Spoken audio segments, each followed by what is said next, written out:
Tonight, CBC News has learned the Toronto police chief will be giving a formal apology to the city's black community as he gets set to unveil new race-based data. I wonder what data or what research we might uncover that will finally bring to the fore the kind of public reckoning. We speak to leaders of the black community ahead of tomorrow's press conference where police will reveal the extent to which race played a role when it comes to use of force and strip searches. Plus, I'm still concerned, and I have elderly parents at home. As long as people are still required to wear masks. The federal government is easing more COVID travel restrictions, no longer requiring proof of vaccination for all domestic travelers. And if my son was missing, I would want every single person out there immediately. in the aftermath of the tragic death of an 11-year-old boy in Lindsay, Ontario, calls on the province to make changes to its Amber Alert system to include missing children with special needs. Good evening, I'm Kelda Yoon. CBC News has learned that Toronto Police Chief James Raymer will be apologizing to the city's black community tomorrow as the police service releases new race-based data. The data is expected to show that black people are overrepresented when it comes to strip searches and use of force incidents. Dahlia Ashry has more, including reaction from members of the city's black community.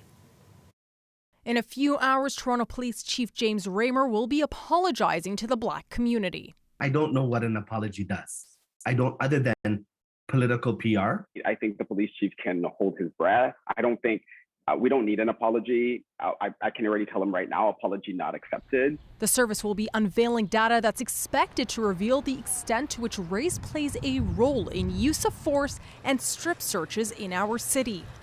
Sam Tekla is an assistant professor in sociology at Toronto Metropolitan University. He's also a member of the group Jane Finch Action Against Poverty.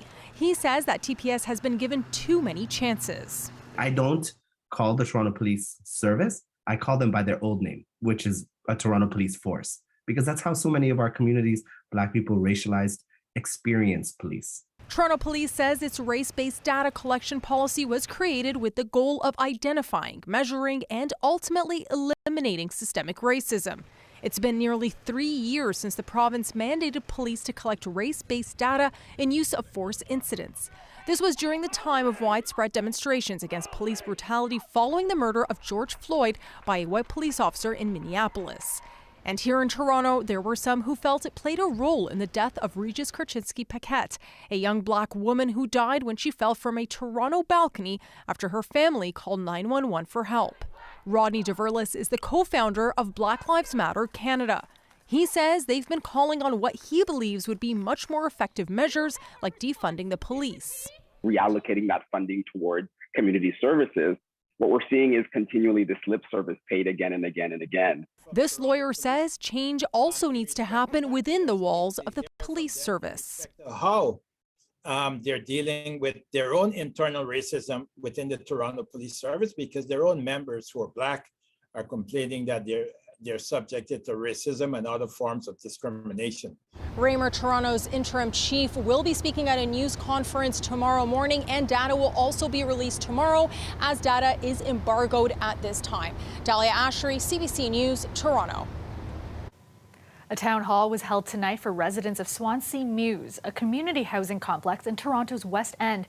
The city has ordered all tenants to vacate their units after a ceiling collapse in the building 2 weeks ago. Many families have already moved out. Others are still awaiting details on where they will go. The only thing that I think came out good is when they said they're going to be finding permanent houses for us. That's to be seen. The point is we need the answers now. We're affected now. You want us to move now. So you need to tell us something better than what you've been telling us now.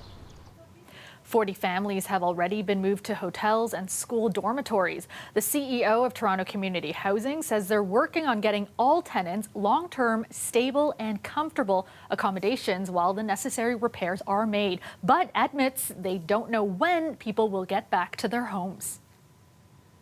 The federal government is further easing COVID travel rules, announcing that proof of vaccination will no longer be required for domestic travelers beginning on Monday. This also applies to federal employees working at airports and train stations. Ali Chiasson has more. For me, it doesn't matter. I've been vaccinated since the beginning. Vaccinated travelers have been jet-setting with confidence since travel picked up, but soon you won't know if the person beside you has also had their jab. When you're on a flight, you're in close proximity. When you're in the airport, you're in close proximity. And so there's no fresh air. And I have elderly parents at home. So no matter what, I'll be wearing my mask. As of June 20th, vaccines will no longer be required for traveling within Canada, so no more proof of vaccination will be needed for boarding a plane or train. The vaccine mandate for federally regulated employees, which includes airport workers, will also end. But people coming into Canada on international flights will still need to confirm their vaccination status. If it helps with moving the congestion through, that's okay with me. If you've seen the lineups and delays at Pearson lately, there's hope that this will help streamline the process at the airport. If they can remember, open up a couple more lines and stuff like that. The federal transport minister says they're working on addressing the bottlenecks. Checking for proof of vaccination is one. There's daily meetings, particularly at Pearson Airport, that brings together CBSA, Transport Canada, CATSA, Public Health, and airlines, where they're discussing every day the current schedules, the current potential bottlenecks, and taking action on the spot to ease these pressure. The GTAA says the vaccine mandate deeply affected their staffing levels, so they welcome the news. Quote, "There are hundreds of workers across the Pearson ecosystem who are sitting on the sidelines due to this policy, and in a situation where we could use every trained and able body to support our recovery, this represents a very positive development." While masks are still required, lifting the vaccine mandate for domestic travel is a big change. Maybe it's going to help the airport, but I'm not sure it's going to help everyone else, stop spreading COVID or things like that. And to that, infectious disease expert Dr. Isaac Bogosh says, have faith in your own vaccination status. But I think this is the right time to do it based on, what 2 doses of the vaccine does, especially in the context of the Omicron variant. Ali Chiasson, CBC News, Toronto. Torontonians waiting for their Nexus applications to be renewed or processed may have to wait even longer. The Canada Border Services Agency confirmed to CBC News that its backlog for applicant interviews has now ballooned to more than 330,000 across the country. And to make matters worse, currently Canadians can only get interviews in the U.S. Farah Morali has more. Long lines and delays, the reality of air travel through Toronto Pearson for most these days. But if you're trying to apply for or renew a Nexus card, good luck. I do think that there's frustration for a lot of people that have waited 2 years. Keith Lockman has been trying to renew his card since 2020. He says he received a conditional approval but hasn't been able to book the required in-person interview. You don't have any ability to contact anybody live to find out what's going on, and that's part of the frustration. We're coming up on close to 10 months now, and nothing's happened. And he's not alone. Mitchell Saul says he never got a reminder to renew his card. His application is still pending approval. I've called 3 times, spoken to somebody each time, and they say that it's going to be delayed. The CBSA confirmed to CBC News it has a backlog of 333,500 Nexus applications waiting for an interview. Canadian enrollment centres, where interviews happen, have been closed since the pandemic started. You can travel to an American centre, but even then, there are few slots. It stems from a much deeper, more complicated, challenging issue. This cross-border lawyer believes the closures have to do with issues related to a 2019 agreement between both countries that allows U.S. pre-clearance officers who are working in Canada to be armed.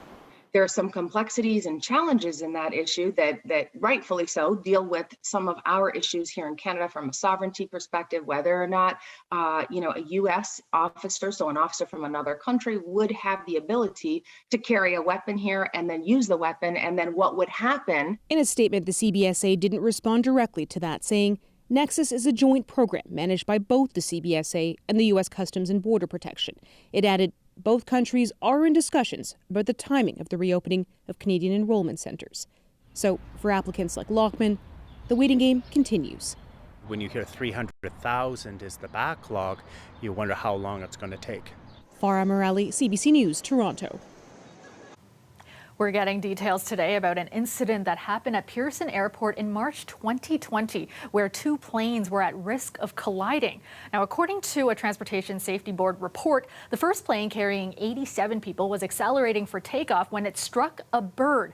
It radioed in that it was rejecting the takeoff, but neither air traffic control nor the plane behind it heard that. Now, that second plane carrying 359 people accelerated for takeoff until the crew saw the first one was still on the runway. Nobody was hurt. The report found that the first plane's transponder showed it was in the air even after its aborted takeoff, preventing a safety net system from alerting air traffic controllers to the problem. Meteorologist Colette Kennedy joins us now with a first look at the forecast. Colette, it was really nice to see the sun out today.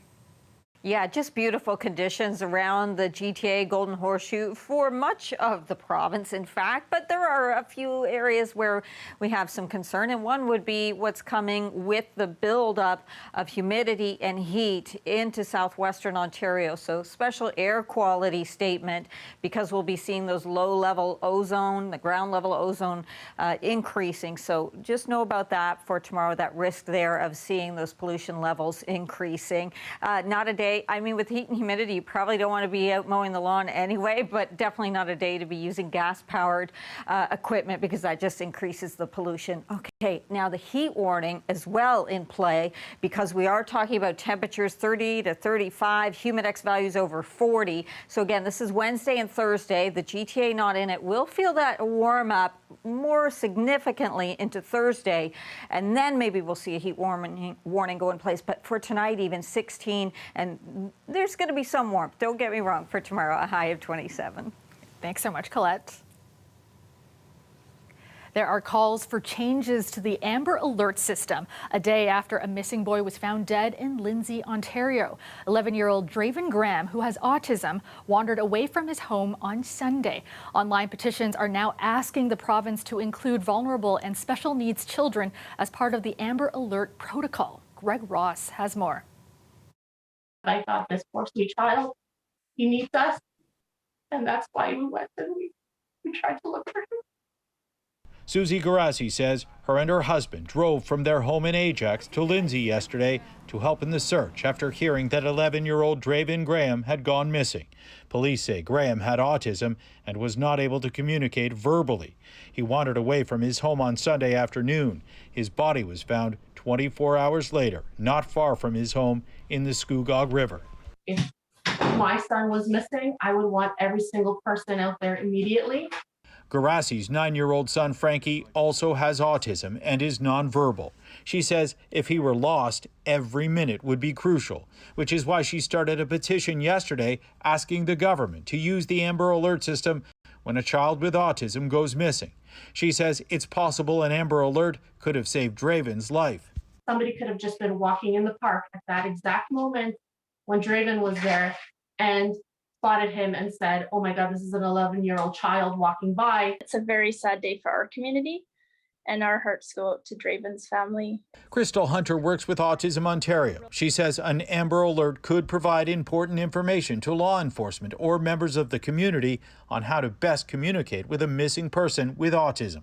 If the individual is already in a state of panic or disorientation and they're on the autism spectrum, there are different ways to communicate with those people that may help de-escalate a situation or that may help them feel more safe. Police tried to get the message out that Graham was nonverbal and may not respond to his name being called. He also may have tried to hide. Hunter says it's not only children who are at risk. It also affects adults as well. So there's vulnerable seniors, there's vulnerable adults. So we're supportive of any action that moves us towards creating a solution. We reached out to the province today, and in a statement, a representative told us the decision to request an Amber Alert is made by the local investigating police service. The Kawartha Lakes Police Service declined our request for an interview today. Guerreri says she hopes the province will take action when they see the support that her petition and others online have already garnered. We need all the eyes and help immediately. Guerreri's petition on change.org has over 3,000 signatures so far. Greg Ross, CBC News, Toronto. Ontario's Court of Appeal has ruled against the government and in favor of midwives in a case over gender-based pay discrimination. Lorenda Redekop has more on the dispute and reaction to the court's decision. Almost all the midwives practicing in Ontario are female. Now another court decision ruled in favor of their organization that alleges they're not paid fairly due to their gender. Oh my gosh, it's amazing. We have put so much heart and time and effort into this. The case started back in 2013 when the Association of Ontario Midwives filed a human rights complaint. It won. The Ontario government appealed that finding. A divisional court ruled against the government, refusing to hear the case. This appeal court ruling upholds that, with 3 judges unanimously dismissing the government's case. We have been telling the government for years that our work needs to be valued appropriately, it needs to be paid fairly. And now the courts have been saying so for years as well. One of the lawyers representing the midwives calls this ruling historic and says it could also be used for other professions with a pay gap based on gender. That gap stretches all the way across the healthcare sector, and the government is responsible for funding that sector. It's one of the reasons they've fought so hard against this case, because they recognize the implications that it has for what they need to do. For midwives, after that first human rights case, they received extra money, including a 20% increase from 2011 to 2014. Now, they hope more could be coming. We have our position validated that yes, we have been discriminated against. And yes, we are due fair pay. And yes, the little bit that we've been given so far, we don't have to give it back. The government could still decide to appeal again to the Supreme Court of Canada. The Ministry of the Attorney General saying, as this matter is in the appeal period, it would be inappropriate to comment further. A decision on whether to appeal could be one of the first for the next health minister and attorney general. They still haven't been named. Lorenda Redekop, CBC News, Toronto. Welcome back. An East Gwillimbury family says it's a miracle they escaped their home after an electrical fire broke out. Tonight, they're giving thanks to one special family member who they credit for saving their lives. Meg Roberts explains. Just even looking inside, you look and you just remember what was there. Chelsea Levesque is hoping to dig through the soot one more time, desperate to find any remaining belongings. She hasn't found much. Her East Gwillimbury home went up in flames about a week ago. The devastation brings her to tears. But she's thankful for one thing, her and her family's lives. It's so bittersweet because I'm so grateful to just have my daughter in my hands and to talk to my family, but it's hard to say that my family's here when she's not. Levy is the family's 2-year-old Rottweiler mix. The dog, almost the same age as their daughter Blake, was supposed to be a loyal companion, but her heroic actions last Monday have made her the guardian angel instead. If we didn't hear Levy and her trying to alert us, I just don't think that we would have woken up in time. It was Levy's barking outside one of the bedroom doors that woke someone in the house up when the smoke detectors didn't go off. With the ceiling on fire, a pregnant Levesque and her family crawled underneath the smoke to get out of the house. A close call, but it ended in minor injuries. So what did Levy mean to you? She was amazing.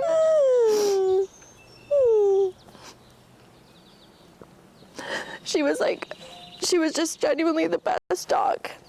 Emergency and Community Safety Services for the town says it concluded their investigation and classified the fire as undetermined.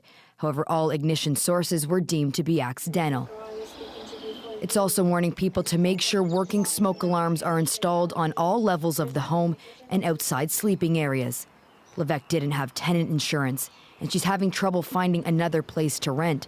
But she says she's feeling the love from all the community support. It's been the only thing that is helping us get through this, because you feel so alone and you have nothing. They do have a grave site for Levy, a spot where they can remember their 4-legged hero. Meg Roberts, CBC News, East Gwillimbury. All right, let's go back to Colette now with a more detailed look at your forecast. And Colette, we can expect it to get hotter and hotter over the next couple of days. Yeah, that's exactly what we're looking at, Kelda. So the heat really comes in with a warm front. Feeling it in southwestern Ontario tomorrow.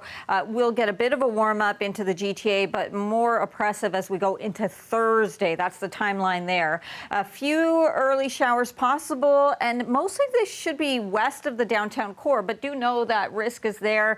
Mississauga, Oakville, through Burlington and beyond. And that heat warning I was showing earlier in the show, yes, that's in place. We'll see if it gets extended Thursday into the GTA, but we'll definitely see the heat coming up over the next couple of days and the humidity values. So looking at tonight, I mean, conditions pretty good, and we are talking about just that blow up towards the morning hours here. Now, this model may be making even more of this than I think we might be seeing, but this depends on the timing here along that warm front.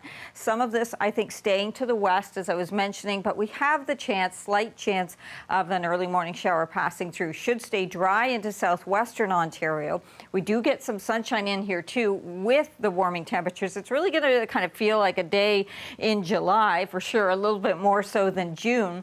And Thursday is when we'll see the cold front coming in. Now we will have the heat, humidity, any little trigger can spawn some thunderstorm activity. So eastern Ontario has an enhanced risk of seeing the active weather Thursday, but there's a chance we could get some pop-ups as well, a few scattered storms coming through Toronto, up certainly into cottage country, a greater risk through there too. And again, although they approach southwestern Ontario, I see a lot of that energy pulling northward for you.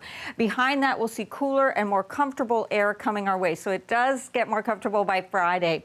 Overnight tonight, look at even these overnight lows. Again, those heat warnings often have to do with the overnight temperatures as well as those daytime highs. For tonight, for Toronto, how about 16 for an overnight low? 27 tomorrow, building towards 30 for Thursday. And then there it is, Kelda, becoming a little bit more comfortable for most after that.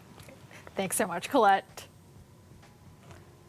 And that is our show for you tonight. We leave you with these pictures of the moon looking just spectacular. It's called the Strawberry Supermoon. It's the last full moon of spring and this year's second supermoon. Have a great night, everyone.